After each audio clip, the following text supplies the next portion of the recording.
இப்போ முளைக்கீரை எப்படி ஈஸியாக கட் பண்ணுறதுன்னு சொல்லித்தரேன் உங்களுக்கு.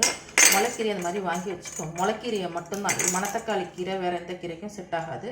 முளைக்கீரைக்கு மட்டும்தான் இந்த மாதிரி வாங்கி இப்படி இப்படி நல்லா விரித்து வச்சுக்கோங்க. இதுலேயே உங்களுக்கு நல்ல கீரை தெரியும், எது எது நல்லா இருக்குது நல்லா இல்லைன்னு. முதல்ல இந்த மாதிரி வேரை வச்சு வேரை ஃபுல்லாத்தையும் வெட்டிடுங்க.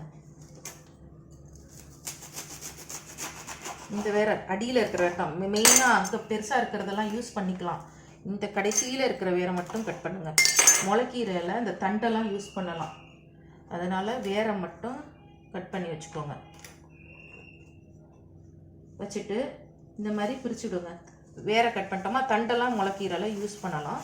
இப்படி பிரித்து பாருங்கள், நல்ல லைட் வெளிச்சத்தில் பாருங்கள். குப்பை ஏதாவது கண்டிப்பாக இருக்கும், புல் ஏதாவது இருக்கும், அந்த புல்லெல்லாம் இருக்கான்னு பாருங்கள். இந்த கீரை ரொம்பவே நீட்டாக இருக்குது.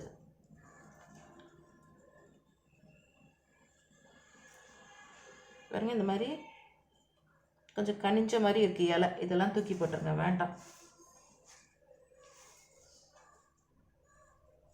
நல்லா பிரித்து பாருங்கள், கலைஞ்சா பரவாயில்ல, நல்லா பிரித்து இப்படி பார்த்துங்க. முளைக்கீரைக்கு மட்டும்தான் இது, மணத்தக்காளி கீரைக்கெலாம் தனித்தனியாக ஆயணும் இலையை, தண்டு யூஸ் பண்ணக்கூடாது. அதனால் அந்த விதையெல்லாம் வேறு எடுக்கணும். அதனால் இதை மட்டும் முளைக்கீரைக்கு மட்டும்தான் நான் சொல்கிறேன். மாதிரி பாருங்கள், புல் ஏதாவது இருக்குதான்னு. வேறு ஏதாவது இலையும் சேர்ந்து வந்திருக்கும், அதனால் நல்லா கேர்ஃபுல்லாக பார்க்கணும்.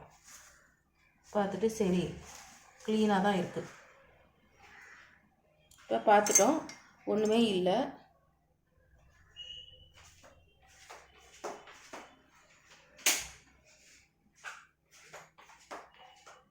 இப்போ இதை ஆயிடுறது எப்படின்னு பார்ப்போம்.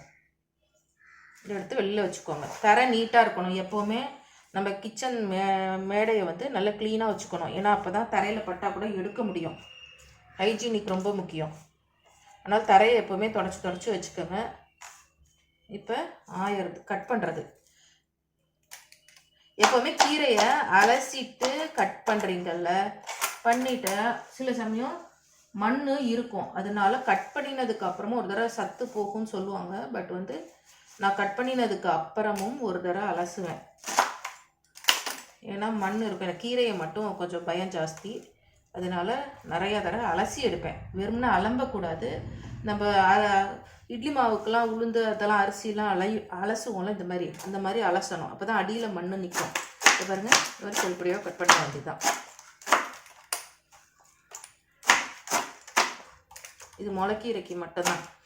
நல்லா ஆனால் க்ளீனாக செக் பண்ணணும், உள்ளே குப்பை இருக்கா, வேறு ஏதாவது செடி இருக்கும், இல்லைன்னா வந்து புல் அந்த மாதிரிலாம் இருக்கும். அதெல்லாம் பார்த்து கொஞ்சம் டைம் எடுத்தே கீரையை செக் பண்ணுங்கள். கீரை சமைக்கும் போது மட்டும் கேர்ஃபுல்லாக சமைக்கணும்.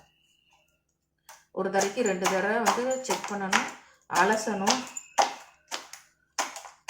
சத்து போயிடுமேனு ரொம்ப அலசாமலாம் இருக்கக்கூடாது, நல்லா அலசணும். பாருங்கள், இப்போ நல்லா பொடி பண்ணால் இது மசிஞ்சிரும். பிளெண்டர் வச்சுருந்தீங்கன்னா இந்த மாதிரி கட் பண்ண கூட வேண்டாம். கட் பண்ணாமையே அப்படியே முழுசாகவே இந்த இலையை போட்டுட்டு அப்புறம் பிளெண்ட் பண்ணிக்கலாம். ஆனால் நல்லா மசிஞ்சிடும். இல்லைன்னா இப்படி வச்சு பண்ணிவிட்டு கரண்டினால் மசிக்கணும்.